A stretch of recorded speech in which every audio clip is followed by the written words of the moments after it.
వెంకటరామరెడ్డి గారు అదేవిధంగా కూనంనేని సాంబశివరావు గారు చెప్పినటువంటి అంశాలలో ఇది రాజకీయ ప్రయోజనాలు అనేదే కాదు అధ్యక్ష, ముఖ్యంగా మరి ఉత్తరాది రాష్ట్రాలలో ఎలాంటి నిబంధన లేకుండా పెద్ద ఎత్తున జనాభా పెంచుతూ పోతున్నారు. ఈ ఇద్దరు పిల్లల నిబంధన ఆ రాష్ట్రాల్లో పాటించకపోవడంతో వాళ్ళ రాజకీయ ఆధిపత్యం కూడా దక్షిణాది రాష్ట్రాల మీద విపరీతంగా పెరగడం జరుగుతుంది అధ్యక్ష. దక్షిణాది రాష్ట్రాలలో గత 30 సంవత్సరాలుగా ఈ ఇద్దరు పిల్లల నిబంధన పాటిస్తూ సరే ప్రజల్లో కూడా కొంత చైతన్యం వచ్చింది, ఎవరికి వాళ్ళు కూడా స్వీయ నియంత్రణ కూడా దాదాపుగా పాటిస్తూ ఉన్నటువంటి పరిస్థితి కూడా ఉంది.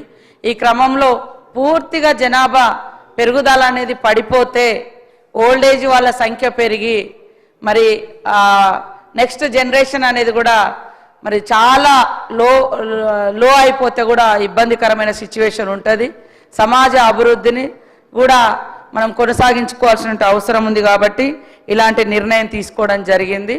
అట్లనే అందరు ప్రజాప్రతినిధులు కూడా మరి ఇద్దరు పిల్లలు దాటి మూడో అబ్బాయి సరే ఎంత నిబంధన అనేది మళ్ళీ పెట్టుకుంటే కూడా మంచిదే సార్, మళ్ళీ 5 10 మంది అట్లాంటి సిచ్యువేషన్ రాకుండా ఖచ్చితంగా మా ముఖ్యమంత్రి గారి దృష్టికి తీసుకెళ్ళి ఇది ఎంతో కొంత నిబంధన అనేది పెట్టుకునేటువంటి విధంగా కూడా నా వ్యక్తిగతంగా నేను వారి దృష్టికి తీసుకెళ్తానని మీకు తెలియజేస్తూ ఖచ్చితంగా ఇది అందరూ స్వాగతించారు అధ్యక్ష మొన్నటి ఎన్నికలలో.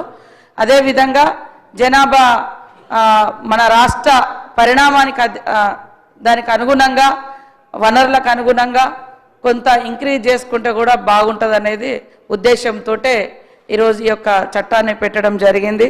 మీరందరూ కూడా ఆమోదించాల్సిందిగా కోరుతా ఉన్నాను అధ్యక్ష.